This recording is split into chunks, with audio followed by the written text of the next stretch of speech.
శుభోదయం మిత్రులారా, వార్తా కథనాలపై విశ్లేషణ కార్యక్రమం టీజీటీవీ మార్నింగ్ న్యూస్ కు స్వాగతం. నేను మీ జర్నలిస్ట్ సత్య. ముందుగా రాజకీయ పరిణామాలను కనుక పరిశీలించినట్లయితే కాల్పుల విరమణ అంశానికి సంబంధించి ప్రభుత్వం నుంచి ఇప్పటి వరకు కూడా స్పష్టత లేదు.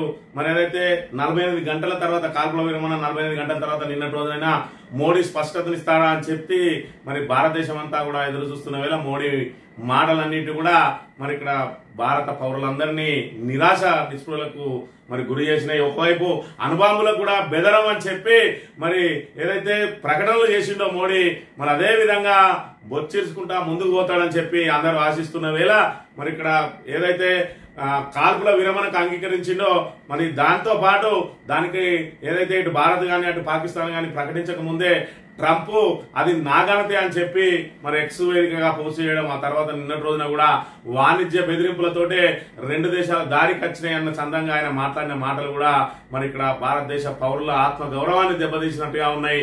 మరి ఇక్కడ అణుబాంబులకు బెదిరని మోడీ వాణిజ్యానికి తలొగ్గి యుద్ధం విరమించిండా లేదంటే మోడీ తలవంచిండా అనేది మరి ఇక్కడ భారత పౌరులకు స్పష్టంగాని అంశాన్ని మనం ఇక్కడ గమనించవచ్చు. ఒకవైపు పాకిస్తాన్ మీద పూర్తి స్థాయిలో పట్టు సాధించే సమయంలో ఇక్కడ భారత సైన్యాన్ని కాళ్లకు కళ్లెం వేసి ఈరోజు కాల్పుల విరమణ చేపట్టిండు. మరోవైపు భారత ఏదైతే పాకిస్తాన్ ప్రధాని అది తమ ఘనతగా చెప్పుకుంటా ఉన్నాడు.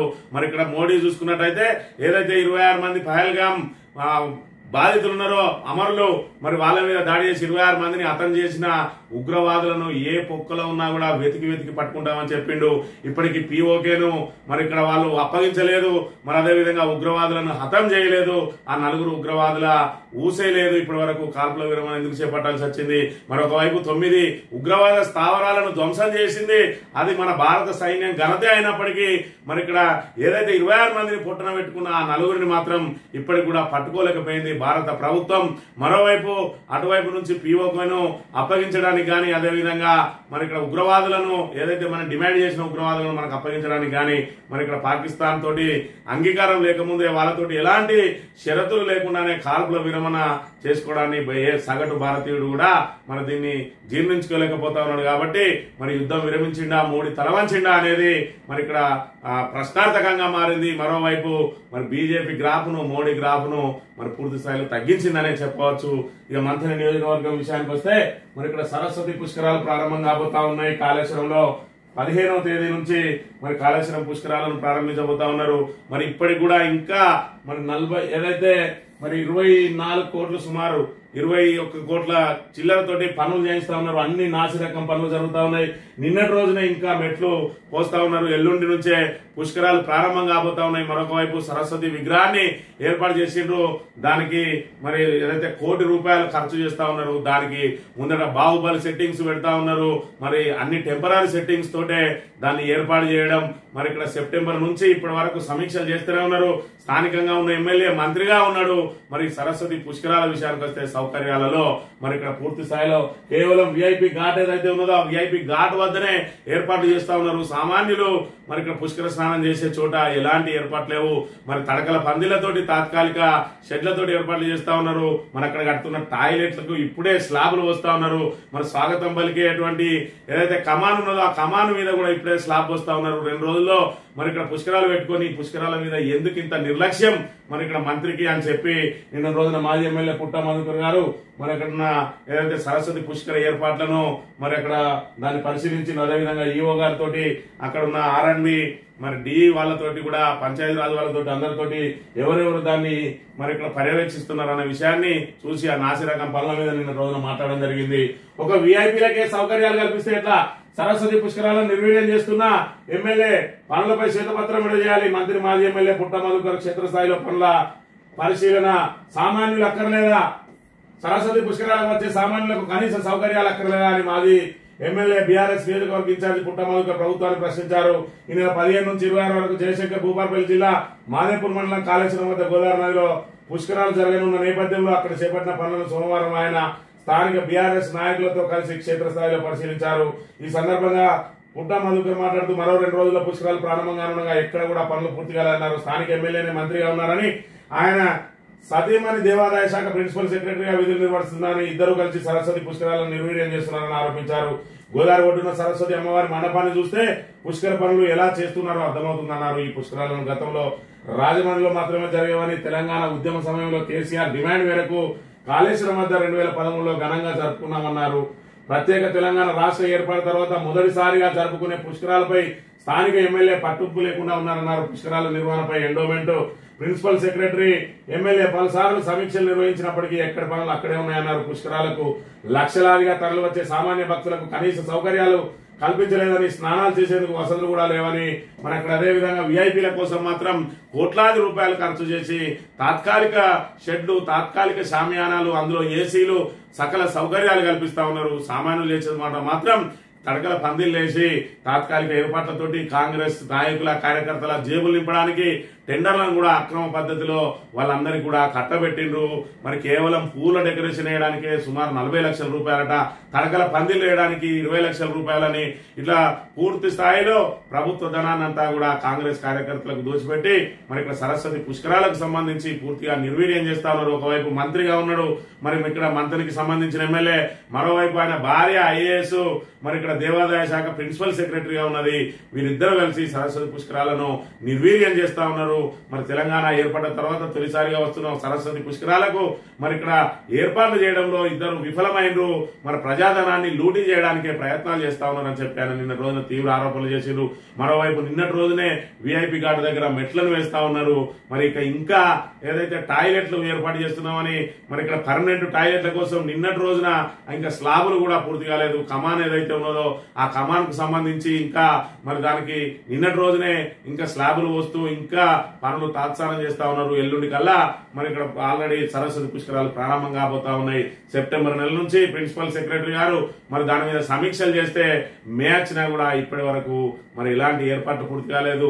దాంతో పాటు మరి ఇక్కడ అప్పనంగా ఆ నిధులు ఏవైతే ఉన్నాయో వాటన్నింటినీ మరి కాంగ్రెస్ కార్యకర్తలకు దోచిపెడతా ఉన్నారు. పనులను మాత్రం ఉపాధి హామీ కూలీలతో చేయించాలని చెప్పి మరి ఇక్కడ ఎంపీడీఓను పురమాయించిన సంగతి కూడా మనందరం చూసినాం. మరి ఈ రకంగా సరస్వతి పుష్కరాల మీద మరి ఏదైతే ఉమ్మడి ఆంధ్రప్రదేశ్ లో మరి ఆంధ్ర పాలకుల హయాంలోనైనా సరస్వతి పుష్కరాలు 2013లో బ్రహ్మాండంగా నిర్వహించిన గానీ మరి తెలంగాణ ఏర్పడిన తర్వాత తొలిసారి వచ్చినాయి. మరి కాంగ్రెస్ ప్రభుత్వ హయాంలో ఇప్పుడు మొదటిసారిగా సరస్వతి పుష్కరాలు వస్తే వాటిని నిర్వహించడంలో పూర్తిగా విఫలమైనరు, సౌకర్యాలు కల్పించడంలో విఫలమైనరు. మరి ఖచ్చితంగా ఏదైతే సరస్వతి విగ్రహానికి అక్కడ పెద్ద విగ్రహం ఏర్పాటు చేస్తున్నారు, దాని చుట్టూ మరి పిల్లర్లు పోసి పైన స్లాబ్ పోసి దానికన్నీ మరి పర్మనెంట్ ఏర్పాట్లు చేయాల్సి ఉండగా పనులు అందకపోవడంతో నిన్న రోజున సెట్టింగ్స్ వేస్తా ఉన్నారు. దానికి కూడా వృధా ఖర్చు చేస్తా ఉన్నారు. మరి లక్షలాది రూపాయలు పెట్టి ఆ తాత్కాలిక సెట్టింగ్లు వేసి మెరిపించే ప్రయత్నం చేస్తా ఉన్నారు. నిన్నటి రోజు దేనికి కూడా ఇప్పటి వరకు ఆ క్యూరింగ్లు చేయలేదు. ఆ ఇటుకలు చూసుకున్నట్టయితే నాసి రకం ఇటుకలతోటి ఈ వ్యవస్థ నడిపిస్తా ఉన్న అంశాన్ని మరి నిన్నటి రోజున చూసిన ఆయన ఆవేదన వ్యక్తం చేసిన దీని మీద పూర్తి స్థాయిలో మరి దానికి సంబంధించిన వివరాలన్నీ వెల్లడించాలని, మరి ఇక్కడ పనుల మీద కూడా విచారణ చేయాలని, లేదంటే మేమే విచారణ కోరుతామని చెప్పి కూడా నిన్న రోజున చెప్పిన అంశాన్ని మనం ఇక్కడ గమనించవచ్చు. ఇక మంథని నియోజకవర్గంలో ఇసుక మాఫియా నడుస్తా ఉన్నదని ప్రతిపక్షం పదే పదే ఆరోపణ చేస్తా ఉంటే ఇప్పుడు అధికార పక్షానికి సంబంధించిన ఎంపీ కూడా నిన్నటి రోజున ఏదైతే ఇసుక లారీలు ఢీకొని మృతి చెందిన, అదేవిధంగా అవయవాలు కోల్పోయిన వ్యక్తులను నిన్నటి రోజున ఆయన పరామర్శించిండ్రు. ఇక్కడ చూసుకున్నట్టయితే 2 కాళ్ళు కోల్పోయిన వ్యక్తి ఈయనను కూడా నిన్న వెళ్లి పరామర్శించి నేనున్నా అని చెప్పి అండగా నిలిచిన అంశాన్ని మనం ఇక్కడ చూడవచ్చు. ఒక్కసారి ఆయన ఏం మాట్లాడిందో విన్నట్టయితే, నియోజకవర్గంలో ధర్మార ప్రాంతం మరి కాటరం ప్రాంతం ఇద్దరికి ఒకళ్ళకైతే ప్రాణాలు కోల్పోవడం లేదు. మరి కాటరంలో కాలు పోవడం లేదు. కేవలం ఈ ఇసుక దందా, ఇసుక మాఫియా ఏదైతే వాళ్ళ నిర్లక్ష్యం వల్ల అవుతుంది. దీని మీద ప్రత్యేక దృష్టి పెట్టి దీని మీద ఒక ఎంక్వైరీ చేయాలని చెప్పి నేను మంత్రి గారికి కూడా చెప్తాము. వారికి ఇసుక దందా, ఇసుక మాఫియా నడుస్తా ఉన్నదని చెప్పి సాక్షాత్తు అధికార పార్టీకి సంబంధించిన ఎంపీనే చెప్తా ఉన్నాడు. అని అంటే ఇక్కడ ఇసుక ఏ విధంగా దోపిడీకి గురవుతా ఉన్నది. 2 రోజులలోనే ఇసుక లారీలు ఆపివేస్తా అని చెప్పిన మంత్రి మరి ఇక్కడ హోదాలో ఉండి కూడా 2 రోజులు కాదు 2 సంవత్సరాలైనా ఎందుకు ఆపలేకపోతా ఉన్నాడు అని అంటే ఆ మాఫియాకు ఎవరు నాయకత్వం వహిస్తా ఉన్నారు మరి ఇక్కడ డిమాండ్ చేస్తా ఉన్నాడు అధికార పార్టీ ఎంపీ ఖచ్చితంగా ఇసుక మాఫియా మీద ఎంక్వైరీ చేయాలని చెప్పి మరి కోరుతా ఉన్నాడు అని అంటే ఇసుక మాఫియా మరి ఏ విధంగా పురిగొల్పి ఇక్కడ నాట్యం చేస్తా ఉన్నది అనే విషయాన్ని మనం ఇక్కడ గమనించాలి. ప్రాణాలు గాల్లో కలుస్తా ఉన్నా అవయవాలు కోల్పోయి వికలాంగులుగా మారుతా ఉన్నా కూడా మరి మంత్రి గారికి కనికరం కలగడం లేదా? 2 రోజులలో ఇసుక లారీలను ఆపివేస్తా అని చెప్పిన మంత్రి 2 సంవత్సరాలైనా ఎందుకు ఆపేయడం లేదు? గతంలో బీఆర్ఎస్ నాయకులకే మరి ఇసుక డబ్బులు అన్ని పోతాయి అన్నప్పుడు ఈ రోజు ఆ ఇసుక డబ్బులు ఎవరికి పోతా ఉన్నాయి? మరి నిజంగానే శ్రీధర్ బాబు జేబులో కనుక పోనట్టయితే ఎందుకు ఇసుక లారీలను ఆపివేయడం లేదు? మరి పెద్దపల్లిలో విజయరమణారావు ఇసుక క్వారీలను ఎందుకు అక్కడ తెరవనీయలేదు? ఈయన ఎందుకు విచ్చలవిడిగా ఇసుక క్వారీలను ఓపెన్ చేసి మరి ఇసుక మాఫియాకు ఎందుకు వెన్నుదన్నుగా అనిపిస్తా ఉన్నాడు? మరి వాళ్ళ ఎంపీనే డిమాండ్ చేస్తా ఉన్నాడు దాన్ని ఇసుక మాఫియా మీద విచారణ చేయాలని. ఎవరు చేయాలి విచారణ చేయాల్సిన వాళ్ళే మాఫియాకు అన్నదండలుగా ఉన్న వాళ్ళు ఇప్పుడు ఎవరు విచారణ చేస్తారు అనే విషయాన్ని తెలంగాణ ప్రజానీకం మంత్రి ప్రజానీకం గమనించాలి. 2 రోజులలో ఇసుక లారీలు ఆపేస్తా అని చెప్పి ఎన్నికల ముందు చెప్పిన మంత్రి ఇవాళ ఎందుకు ఆపేయడం లేదనేది మరి ఇక్కడ గమనించాలి. ఇసుక మాఫియా ఎవరు చేస్తా ఉన్నారో గమనించాలి. ఇసుకను ఎవరు దోసుకుపోతా ఉన్నారో గమనించాలి. ఆ డబ్బులన్నీ ఎవరి జేబుల్లో పోతున్నాయో గమనించాలి. ఇవన్నీ కూడా ఎన్నికల సమయంలో మళ్ళీ డబ్బు సంచులుగా మారి మన దగ్గరికి రావా అనే విషయాన్ని కూడా గమనించాలి. అధికారంలో ఉన్నప్పుడు ఒక మాట, ప్రతిపక్షంలో ఉన్నప్పుడు ఒక మాట. మరి పూర్తి స్థాయిలో ఈ విధంగా నియోజకవర్గ ప్రజలు ఏ విధంగా నానా ఇబ్బందులు పడతా ఉన్నారు, అవయవాలు కోల్పోయి నానా తంటాలు పడుతుంటే ప్రభుత్వ పరంగా కనీస సహాయం కూడా అందించలేదని చెప్పి వాళ్ళు రోధిస్తున్న పరిస్థితిని కూడా మనం గమనించాలి. ఆఖరికి ఆయన సొంత గ్రామానికి సంబంధించిన రాజలింగ అనే వ్యక్తి మృత్యువాత పడ్డాడు. ఇకనన్నా లారీలను ఆపేయించి ఇసుక క్వారీలను బంద్ చేయించాలని చెప్పి మంత్రి ప్రజలు డిమాండ్ చేస్తా ఉన్నారు. లేదంటే ఖచ్చితంగా రాబోయే ఎన్నికలలో మళ్ళా ఏం హామీలు ఇస్తావో మరి దానికోసం కూడా ఎదురు చూస్తా ఉన్నారు కర్రు కాల్చి వాత పెట్టడానికి అనే విషయాన్ని ఇక్కడ చూడాలి. నమస్తే తెలంగాణ వార్తలు కనుక గమనించినట్టయితే మోదీ ఫైర్ కాదు సీజ్ ఫైర్.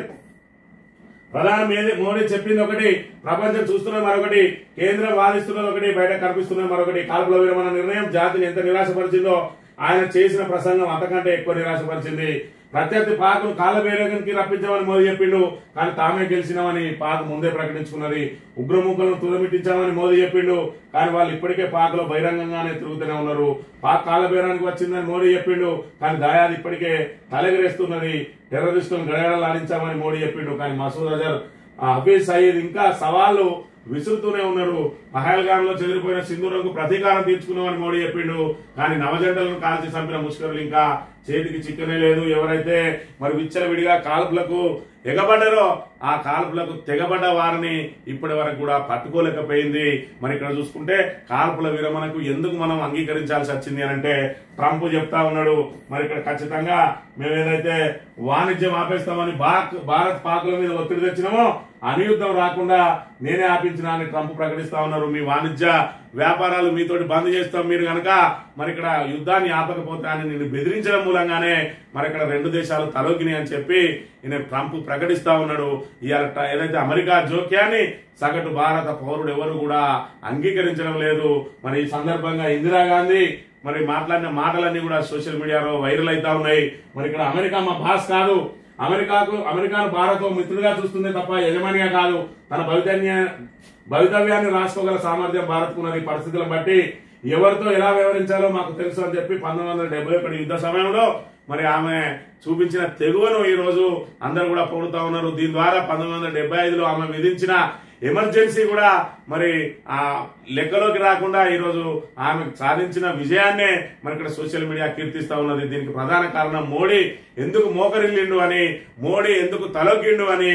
మరి ఇక్కడ ఏది అణుబాంబులకు కూడా బెదరం అన్న మోడీ వాణిజ్యానికి ఎందుకు మరి తలొగ్గాల్సి వచ్చింది, యుద్ధం ఎందుకు విరమించిండు, మోడీ ఎందుకు తలవంచిండు అనే దాని మీద ఇప్పటికి కూడా స్పష్టత రాలేదు. నిన్న మాట్లాడిన మాటలను చూసుకున్నట్టయితే ఉగ్రవాదుల పీచ మనిషినమని చెప్తా ఉన్నాడు. ఉగ్రవాదులను సమూలంగా నాశనం చేసినామన్నారు. వాళ్ళు బహిరంగంగా ఉగ్రవాదులు తుపాకులు రాకెట్ లాంచర్లు పట్టుకొని ర్యాలీలు తీస్తా ఉన్నారు. అక్కడ మరోవైపు మరి ఇక్కడ ఏదైతే పాక్ ప్రధానమంత్రి భారత్ మీద మనమే విజయం సాధించడం, మనం తిప్పికొట్టడం మూలంగానే వాళ్ళు కాల్పుల విరమణకు తలొగ్గిను అని చెప్పి గర్వంగా ప్రకటిస్తా ఉన్నారు. ఒకవైపు వాళ్ళ పీచమనచడానికి సైన్యం సిద్ధంగా ఉన్నది. వాళ్ళ స్థావరాలన్నింటినీ, వాళ్ళ వాయుసేనను మరి ఇక్కడ వాళ్ళ పోర్టులను ధ్వంసం చేసింది. వాళ్ళు పూర్తిగా చేతులెత్తేసే సమయంలో పాక్ అండగా నిలిచింది.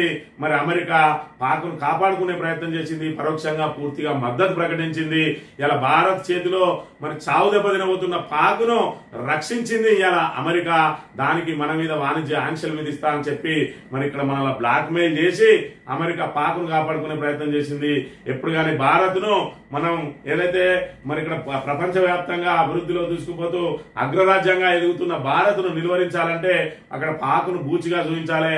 పాక్ను ఉగ్రవాద దేశంగా వాళ్ళకు ఆర్థికంగా సహాయం అందిస్తూ మరి మన మీద ఎగదోస్తూ భారత్ పాక్ యుద్ధాన్ని మన హాట్ టాపిక్ గా ఉంచుతూ అదేవిధంగా మరి ఇక్కడ కవింపు చర్యలకు పాల్పడుతూ మనం పాక్ తోటే మరి ఇక్కడ యుద్ధం చేసుకుంటూ మనం ఇందులోనే మరి ఇక్కడ ఇందులోనే ఇమిడిపోయే విధంగా తయారు చేసి తనకు పోటీ లేకుండా చేసుకోవాలని చూస్తున్నటువంటి పాక్ ఏదైతే మరి ఇక్కడ అమెరికా అయితేంది, అదేవిధంగా చైనా అయితేంది పాకిస్తాన్ రక్షించడానికి నానా ప్రయత్నాలు చేస్తా ఉన్నాయి. పరోక్షంగా ఖచ్చితంగా అమెరికా పాక్ మద్దతు ఇచ్చింది.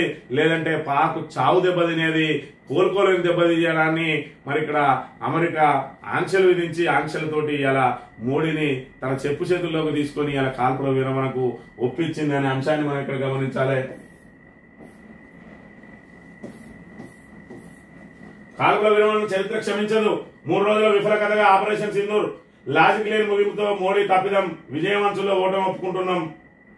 గతం నుంచి పాఠాలు నేర్వక అవే తప్పుల పాక్ పై చేయి సాధించాక విరమణ దేనికోసం ఎందుకు ఒప్పుకున్నారో కేంద్రం చెప్పాల్సిందే. జియో స్ట్రాటజిస్టు బ్రహ్మచర్యాన్ని సూటి ప్రశ్నలు అని చెప్పి ఎవరైనా ఇక్కడ మేధావులు అయితేంది, రక్షణ రంగ నిపుణులు అయితేంది, సెలబ్రిటీలు అయితేంది, అదేవిధంగా ప్రత్యర్థి పార్టీలు అయితేంది, కనీసం మరి ఇక్కడ సామాన్య భారత పౌరులు అయితేంది, అందరిది ఒకటే, ఎందుకు కాల్పుల విరమణ చేపట్టాల్సి వచ్చింది? మనం ఇక్కడ వాళ్ళ మీద పై చేయి సాధించి వాళ్ళను తిరుగులేని దెబ్బతీసి భారత్ వైపు చూడాలంటేనే గజగజ మనకేలా మరి ఇక్కడ భారత సైన్యం వాళ్ళను నిలువరిస్తా ఉంటే, మరోవైపు వాళ్ళను చావు దెబ్బతీస్తా ఉంటే సడన్ గా ఈ కాల్పుల విరమణ అయింది అని చెప్పి మరి ఇక్కడ చెప్తున్న పరిస్థితి. ఇక్కడ సైన్యం విజయం, కేంద్రం విఫలం. త్రివిధ దళాల దాడిలో పాక్ ఉగ్రబిక్రి భారత్ పై చేయిలో ఉన్నప్పుడే కాల్పుల విరమణ, తామే గెలిచామంటూ పాక్ ప్రధాని సంబరాలు. 48 గంటల పాటు మోడీ ప్రభుత్వం మౌనం, అమెరికా జోక్యాన్ని వద్దనలేని నిస్సహాయత, కాల్పుల విరమణ షరతులపైన గప్చుప్, అంతు చిక్కని ప్రశ్నగా మిగిలిన ఎందుకు? మోడీ ప్రభుత్వంపై విశ్లేషకుల విమర్శలు. ఎందుకు అనేది ఇప్పుడు ఎవరికి అంతు చిక్కని ప్రశ్నగా మారింది. ఏది కాల్పుల విరమణ ఎందుకు? సడన్ గా మోడీ యూటర్న్ తీసుకున్నది ఎందుకు? ఇవాళ యుద్ధాన్ని ఆపేసింది ఎందుకు? మూడో జోక్యం ఏదైతే మూడో పక్షం జోక్యం, అమెరికా జోక్యాన్ని అడ్డుకోలేదు ఎందుకు? ఈ ఎందుకు అనే ప్రశ్న ఇవాళ బీజేపీని ఉక్కిరిబిక్కిరి చేస్తా ఉన్నది, మోడీని ఉక్కిరిబిక్కిరి చేస్తా ఉన్నది. మోడీని ప్రపంచ పటంలో మరి ఇక్కడ తిరుగులేని నాయకునిగా కీర్తించిండ్రు ఇప్పటి వరకు. మరి వాట్సాప్ యూనివర్సిటీకి సంబంధించి బీజేపీని సోషల్ మీడియా వాళ్ళు ఇవాళ దాన్ని మరి సమర్థించుకోలేక నానా తిప్పలు పడతా ఉన్నారు. ఎందుకు మోడీ చేతులు ఎత్తేసిండు, ఎందుకు మోకరిల్లిండు, ట్రంప్ దగ్గర ఎందుకు మోకరిల్లిండు అనే అంశం మీద ఇప్పటి వరకు స్పష్టత లేదు. నిన్నటి రోజున ఆయన కూడా స్పష్టత ఇయ్యని పరిస్థితి. మరి గతంలో లాల్ బహదూర్ శాస్త్రికి సంబంధించిన అంశాలను కూడా ఇప్పుడు సోషల్ మీడియా వేదికగా బహిర్గతం చేస్తా ఉన్నారు. అణుబెదిరింపులకు భారత్ భయపడదు, కత్తి మన చూపించు, అనుభవములతో భయపెట్టో, ఎవరైనా మన శిరస్సు వంచాలని చూస్తే, మనల్ని అణచివేయాలని చూస్తే ఈ దేశం లొంగేది కాదు. ఒక ప్రభుత్వంగా మన కర్తవ్యం మారణాయుధాలకు ఆయుధాలతోనే సమాధానం ఇవ్వడం అని చెప్పి మరి ఇక్కడ పూర్తి స్థాయిలో అప్పుడు లాల్ బహదూర్ శాస్త్రి పాక్ విషయంలో ఏ విధంగా ఆయన అవలంబించిన వైఖరి, మరి ఇక్కడ ఇందిరాగాంధీ ఏ విధంగా అవలంబించిన వైఖరి, ఇవాళ చూసుకున్నట్టయితే మోడీ ఏ విధంగా అవలంబిస్తా ఉన్నాడు వైఖరి అనే దాని వినే మరి దేశవ్యాప్తంగా చర్చ సాగుతా ఉన్నది. ఇదైతే మోడీకి పరాభవమే, బీజేపీకి పరాభవమే.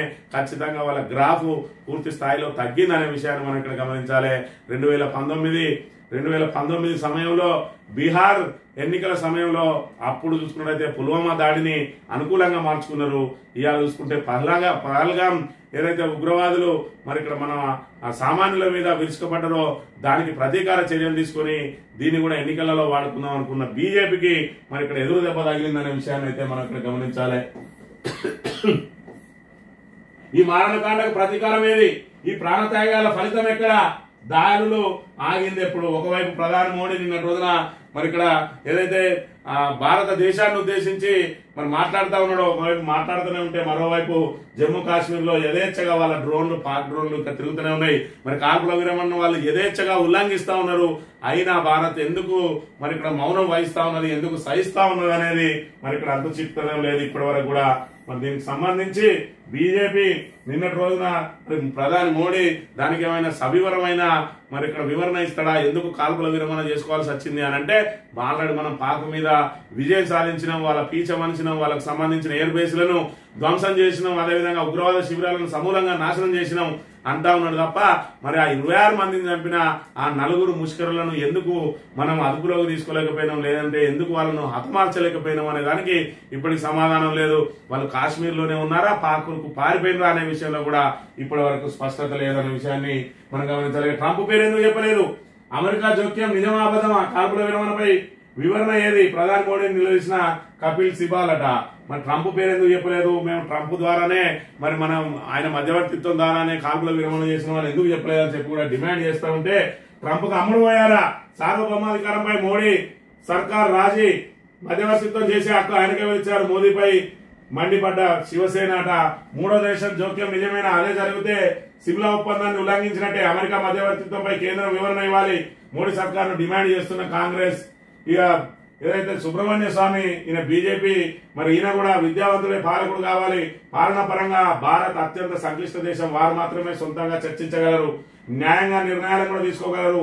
మోడీపై సుబ్రహ్మణ్య స్వామి పరోక్ష విమర్శలు. అంటే బీజేపీలో కూడా మరి వాళ్ళకు కూడా రుచించడం లేదు ఈ కాల్పుల విరమణ, అర్ధాంతరంగా కాల్పుల విరమణకు సంబంధించిన విషయాన్ని మనం ఇక్కడ గమనించాలి.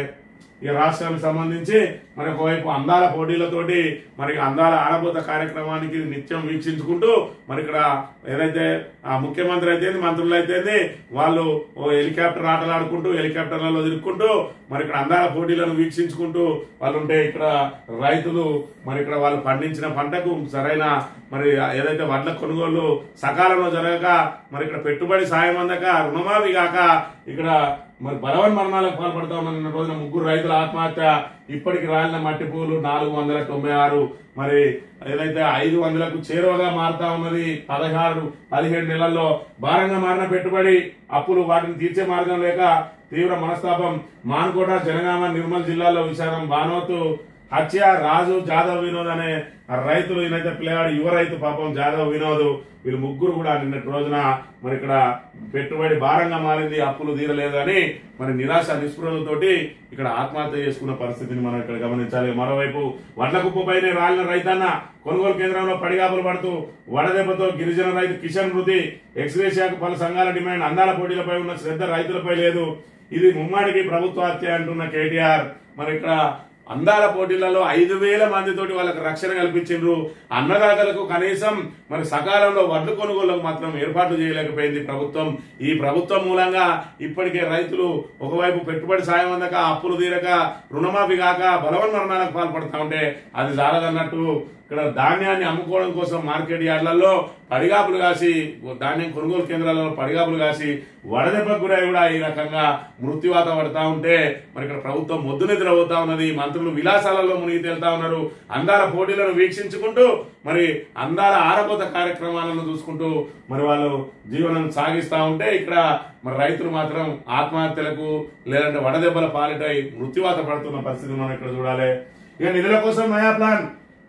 టీజీఐఐసి గుట్టుగా పబ్లిక్ లిమిటెడ్ కంపెనీగా మార్పు. గత నెల 15 ఉత్తర్వులు జారీ చేసిన రాష్ట్ర ప్రభుత్వం టీజీఐఐసి ఆధీనంలో 1,20,000 ఎకరాల భూములు కార్పొరేషన్ ఆస్తుల ఆధారంగా స్టాక్ ఎక్స్చేంజ్ ద్వారా బాండ్లు జారీ చేసి నిధులు సమీకరించే రసనాలు, కొత్త పరిశ్రమలు లేవు, భూ కేటాయింపులు ఇక అసాధ్యం అని చెప్పి మరి ఇక్కడ రేవంత్ రెడ్డి ప్రభుత్వాన్ని చూసుకున్నట్టయితే రేవంత్ రెడ్డి ప్రభుత్వం నన్ను ఎవడు నమ్మట్లేదు, ఎవడు అప్పిత్తలేడు, మరి ఆ ఢిల్లీకి పోతే చెప్పులు ఎత్తుకపోయేటోళ్ళు చూసినట్టు చూస్తానని చెప్పి ఏదైతే చెప్పిండో రేవంత్ రెడ్డి, మరి దానికి ఆ నిధులను అప్పులను ఏ విధంగా తేవాలని చెప్పి టీజీఐఐసి చేతులు ఏదైతే ఉన్నాయో 1,20,000 ఎకరాలకు టెండర్ పెట్టబోతా ఉన్నట. టీజీఐఐసి అనేది ఒక స్వతంత్ర సంస్థగా మెలుగుతున్నది.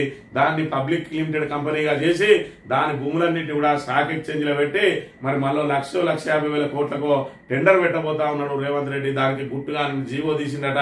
మొన్న 15వ తేదీన జీవో తీసి మరి ఇక్కడ ఆ భూములన్నింటినీ కూడా ప్రభుత్వానికి బదలాయించుకొని వాటన్నింటినీ స్టాక్ ఎక్స్చేంజ్ లో పెట్టి ఆ స్టాక్ ఎక్స్చేంజ్ ద్వారా బాండ్లు జారీ చేయించి ఆ బాండ్లను జారీ చేయించి వాటి ద్వారా మరి 1,00,000 నుంచి 1,50,000 కోట్ల అప్పు తీసుకొని మరి ఇక్కడ మళ్ళా రాష్ట్రాన్ని అప్పుల కుప్పగా మార్చే ప్రయత్నం చేయబోతా ఉన్నాడు. ఆదాయం పెంచుకునే చేతగాక హైడ్రా లాంటి దాంతో ఇప్పటికే రియల్ ఎస్టేట్ ను పూర్తిగా దెబ్బతీసి ఈ పరిస్థితులలో ఎవడు అప్పిస్తలేడని రాష్ట్రాన్ని దివాలా దించి రాష్ట్ర పరువు ప్రతిష్టలను దిగజార్చి మన అసమర్థ పాలనతోటి మరి పాలన వైఫల్యంతో తెలంగాణను దివాలా తెలంగాణగా మార్చబోతా ఉన్నాడు రేవంత్ రెడ్డి. మరి ఇక్కడ ఏదైతే ఆ పరిపాలన బీఆర్ఎస్ ప్రభుత్వం గత 10 సంవత్సరాల కాలంలో బంగారు తెలంగాణగా మార్చే కార్యక్రమంలో భాగంగా అన్ని రకాల ఇన్ఫ్రాస్ట్రక్చర్ డెవలప్ చేస్తే దాన్ని వాడుకొని మరింత వృద్ధిలోకి రావాల్సిన ప్రభుత్వం ఈరోజు తన అసమర్థ వైఖరితోటి ప్రభుత్వాన్ని ఏదైతే తెలంగాణను తిరోగమనంలో తీసుకుపోతున్న పరిస్థితిని కూడా మనం ఇక్కడ గమనించాలి. ఇక అనుమాత్రం బెదరం దయానికి ప్రధాని మోడీ హెచ్చరిక. అనుమాత్రం బెదరంగానే వాణిజ్య ఆంక్షలకు మాత్రం బెదురుతాం, మోడీకి మాత్రం ఇది ట్రంప్కు మాత్రం తలొగ్గుతాం అని చెప్పి మోడీ మరి ఇక్కడ తల వంచిండా అని అంటే మరి ఇక్కడ యావత్ భారతదేశం అదే చెప్తా ఉన్నది. ట్రంప్ ఆంక్షలకు మోడీ తల వంచిండు, యుద్ధం విరమించిండు అనే చెప్తున్న పరిస్థితిని మనం ఇక్కడ ప్రధానంగా గమనించాలి. ఇక చూపించింది షాంపిలే. మరో యుద్ధమే వస్తే ఆ కథే వేరు. పాక్ సైన్యానికి తీవ్ర హెచ్చరికలు, మర్చిపోలేని గుణపాఠం నేర్పాలంటున్న ఆపరేషన్స్ డీజీలు అని చెప్పి యుద్ధంలో సైన్యం విజయం సాధించింది. ఆపరేషన్ సింధూర్లో విజయం సాధించింది. ప్రభుత్వం విఫలమైంది. సైన్యానికి విజయం జేజేలు వలుకుతా ఉన్నారు. సైన్యానికి విజయాన్ని మరి ఇక్కడ అందరూ సెలబ్రేట్ చేసుకుంటా ఉన్నారు. At the same time Modi అవలంబించిన వైఖరిని మరి ఇక్కడ పూర్తిగా తప్పుపడుతున్న పరిస్థితిని అయితే మళ్ళీ మనం ఇక్కడ గమనించాలి. అణు యుద్ధాన్ని ఆపాం, భారత్ పాక్ మధ్య సయోధ్య కుదిర్చాం, ఇరువైపులా లక్షలాది మరణాలను నివారించాం, వాణిజ్య తాయిలాలు పనిచేశాయన్న అధ్యక్షుడు ట్రంప్. ఈ ట్రంప్ చూసుకున్నా మన దగ్గర కేఏ పాలన చూసుకున్నా ఇద్దరు సేమే ఉంటారు. వాళ్ళ మాటలు గాని వాళ్ళ కథ గాని అసలు ఏం జరిగింది అనేది మరి ఇక్కడ ట్రంప్ ఏమో మరి ఆయన గ్రాఫ్ పెంచుకోవడం కోసం భారత్ను పాకిస్తాన్ నేనే ఆపినా అని చెప్పుకుంటా ఉంటాడు. మోడీనేమో మరి ఇక్కడ కనీసం కూడా ఖండించడు. దీంతో పూర్తిగా భారత ప్రజల ఆత్మ గౌరవాన్ని మరి ఇక్కడ దెబ్బతీస్తున్న పరిస్థితి అయితే మనం గమనించాలి. అనుభూతికి బెదరం, అనవస్థ బెదిరింపులను సహించం, వాణిజ్య బెదిరింపులతో దారికి అని చెప్పి రెండు పక్కనే వేసింది. ఇక్కడ అనుభవంలోకి బెదరంగానే వాణిజ్య బెదిరింపులకు మాత్రం మరి ఇక్కడ తలొగ్గినం అన్న చందంగా యావత్ భారతదేశం కూడా ఇదే నమ్ముతా ఉంది. ఇవాళ ట్రంప్ మాటలనే నమ్ముతా ఉన్నది. ఎందుకంటే దీనికి సరైన వివరణ ఇవ్వడం లేదు ప్రభుత్వం. కాబట్టి ఖచ్చితంగా ట్రంప్ ఆంక్షలకే తలొగ్గింది అనేదే ఇవాళ అందరి లోపల ఉన్న ఏకైక అభిప్రాయం అదే. సరిహద్దుల్లో సైన్యాన్ని తగ్గిద్దాం, డ్రోన్లు క్షిపణుల దాడులు జరగదు, కాల్పుల విరమణను పాటిద్దాం. భారత్ పాక్ డీజీఎంల భేటీలో నిర్ణయం, కాసేపటికే భారత్ భూభాగంలోకి పాక్ డ్రోన్లు సమర్థంగా కూల్చేశామన్న భారత సైన్యం.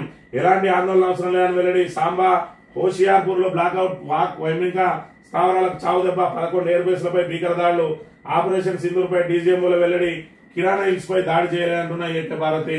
మరి ఇక్కడ చూసుకున్నట్టయితే సరిహద్దుల్లో సైన్యాన్ని తగ్గిద్దామని చెప్పి నిన్న రోజున ఏదైతే శాంతి చర్చలు జరిగినాయో కాల్పుల విరమణ తర్వాత డీజీఎంఓల స్థాయిలో నిన్న శాంతి చర్చలు హాట్లైన్ ద్వారా జరిగినాయి. మన సరిహద్దుల్లో సైన్యాన్ని తగ్గిద్దాం, ఉద్రిక్తలు లేకుండా చూసుకుందామని ఒకవైపు మనతో చర్చలు చేస్తూనే మరోవైపు డ్రోన్లతోటి యథేచ్ఛగా మన మీదకి దాడులకు పాల్పడతా ఉన్నది. మరి ఇంకా కవ్వింపు చర్యలకు పాల్పడుతూనే ఉన్నది. అంటే కాల్పుల విరమణను మనమే ఉల్లంఘించడం అని మరి అంతర్జాతీయంగా మనల్ని దోషులుగా నిలబెట్టడానికి, దొంగ దెబ్బ తీయడానికి మరి పాకిస్తాన్ ప్రయత్నం చేస్తూనే ఉన్నది. దానికి ధీటుగా భారత్ సమాధానం చెప్తూనే ఉన్నది. మరి దీని అంతటికి కూడా కారణం కాల్పుల విరమణ ఒప్పందమే. ఆ కాల్పుల విరమణకి ఎందుకు తలొగ్గాల్సి వచ్చిందనే విషయంలో మాత్రం ఇంకా దానికి పూర్తి స్థాయిలో ఎలాంటి మరి ఆయన వివరణ మాత్రం భారత ప్రజలను సంతృప్తి పరచలేదనే విషయాన్ని అయితే మనం గమనించాలి. ఇక సాగర్ లో సుందరిమల్ల సందడి, బుద్ధవనాన్ని సందర్శించిన అందగత్తెలు, బుద్ధుడికి మిస్ వరల్డ్ పోటీదారుల నివాళి, బౌద్ధ భిక్షువుల ఆశీర్వచనం, బుద్ధ పీఠం వద్ద ప్రార్థనలు, ధ్యానం. నేడు చార్మినార్ వద్ద హెరిటేజ్ వాక్, రేపు ఓరగల్లుకు అందాల భామలు, వరంగల్ కోట, 1000 స్తంభాల గుడి, రామపాలయం సందర్శనట. వీళ్ళందరూ కూడా తెలంగాణ చారిత్రక అంశాలను ప్రపంచానికి పరిచయం చేయడం కోసం వీళ్ళన్నింటినీ కూడా తెలంగాణ చారిత్రక వాటి దగ్గర సందర్శిస్తే దానికి ప్రచారం లభిస్తుంది తెలంగాణ ప్రభుత్వం. మరి ఇక్కడ అందాల భామలతోటి అవన్నింటినీ కూడా పర్యాటక రంగాన్ని అభివృద్ధి చేసే కార్యక్రమాలు తిరుగుతా ఉన్నది. ఒకవైపు ఇక్కడ అన్నదాతల ఆకలి చావులు, మరోవైపు యుద్ధం జరగబోతా ఉన్నదని చెప్పి బిక్కుబిక్కుమంటూ ఉన్న తరుణంలో అందాల పోటీల పట్ల మాత్రం మొగ్గు చూపుతా ఉన్నది. రూపాయి లేదు నా దగ్గర, చిల్లి గవ్వలేదు అని చెప్పి ఉద్యోగులకు, ఆర్టీసీ కార్మికులకు వాళ్ళకి ఇవ్వాల్సిన జీతభత్యాల విషయంలో చేతులెత్తేసిన రేవంత్ రెడ్డి మరి ఇక్కడ 200 కోట్లతోటి అందాల పోటీలు నిర్వహిస్తా ఉన్నారు. మరి ఇదెందుకు, మరి డబ్బులు లేని సమయంలో ఇలాంటి ఆడంబరాలు ఎందుకు అని చెప్పి ప్రతిపక్షం మరి ఇక్కడ ప్రశ్నిస్తూనే ఉన్నది. అయినా కూడా రేవంత్ రెడ్డి మరి ఇక్కడ కూడా మరి వెనకడుగు వేయకుండా అందాల పోటీలను అంగరంగ వైభవంగా నిర్వహించడానికి ప్రయత్నం చేస్తున్న పరిస్థితి చూడవచ్చు. ఈనాడు విషయానికి వస్తే పాక్ కాళ్ళబేరానికి వచ్చింది. ఆ దేశం గుండెపైనే కొట్టినాం. మరి పాక్ కాళ్ళ బేరానికి వచ్చింది. మరి ప్రకటనలో మాత్రం మేము భారత్ ను నడ్డి విరిచినామని చెప్తా ఉన్నారు, భారత్ మీద విజయం సాధించినామని చెప్తా ఉన్నారు. మన బెదిరింపుల వల్లే వాళ్ళు కాల్పుల విరమణకు అంగీకరించారు అని చెప్తా ఉన్నారు. ఇవాళ మరి ఏదైతే కాల్పుల విరమణ ఒప్పందం జరిగిన వెంటనే పాక్ ప్రధాని మరి ఇక్కడ బయటకు వచ్చి తన సందేశాన్ని చెప్పిండు. మరి మోడీ చెప్పడానికి మాత్రం 48 గంటలు ఎందుకు పట్టింది అనేది ఇది కూడా అంత చిక్కిన ప్రశ్నగానే మారింది. ఏదేమైనా భారత్ సైన్యం అనేది ఎంత పటిష్టంగా ఉన్నదనేది మరి ఇక్కడ పూర్తిగా ప్రపంచ స్థాయికి తెలిసిపోయింది. అదే విధంగా మోడీ ఎంత వీక్ ఉన్నాడు అనేది కూడా ప్రపంచాన్ని నివ్వరపోయే విధంగా చేసిండు. భారత పౌరులందరూ మోడీని మరి గర్వంగా మా దేశ ప్రధాని మనకు ధైర్యవంతుడు అని చెప్పుకున్న వాళ్ళే ఈ రోజు చూసుకున్నట్టయితే పూర్తి స్థాయిలో మరి ఇక్కడ మోడీ అపకీర్తి తెచ్చిండు దేశానికి అని చెప్పి మరి ఇక్కడ పూర్తిగా ఆయన మీద విమర్శలు చేస్తున్న పరిస్థితిని అయితే మనం గమనించాలి. ఏది ఏమైనా ఇప్పటి వరకు ఆ ఎందుకు అన్నదానికి మాత్రం బీజేపీ స్పష్టతను ఇవ్వలేదు. మరి ఇక్కడ ఎందుకు అనేదానికి ఒక్కొక్కరు ఒక్కొక్క అన్వయం చేస్తా ఉన్నారు, మరి వాటిని అన్వయిస్తా ఉన్నారు. మరి ఆ ఎందుకు అనేది కాళ్ళ బేరానికి వచ్చింది. మరి పాకిస్తాన్ అంటే లేదు, మోడీ తల వంచిండనొకరు, మరి ఆంక్షలకు ఏదైతే అమెరికా ఆంక్షలకు తలొగ్గిండనొకరు, ట్రంప్ కు మోకరిల్లిండనొకరు. ఆ ఎందుకు అనే దానికి నానార్థాలు చెప్తున్నారు తప్ప ఆ ఎందుకు అనే విషయంలో బీజేపీ మాత్రం స్పష్టతను ఇవ్వలేదు. మోడీ అనే ప్రధాని మోడీ స్పష్టతను ఇవ్వలేదనే విషయాన్ని అయితే మనం ఇక్కడ గమనించాలి. అది పూర్తిగా ఇంకా అంతు చిక్కని ప్రశ్నగానే మారింది. ఆ ఎందుకు అనే దానికి మరి ఇక్కడ స్పష్టత ఇచ్చే వరకు మరి వాళ్ళ గ్రాఫ్ దిగుతూనే ఉంటుంది అనే విషయాన్ని గమనించాలని కోరుతుంది. ఇది ఈ రోజు మార్నింగ్ న్యూస్. రేపు వద్దాం. Thank you very much.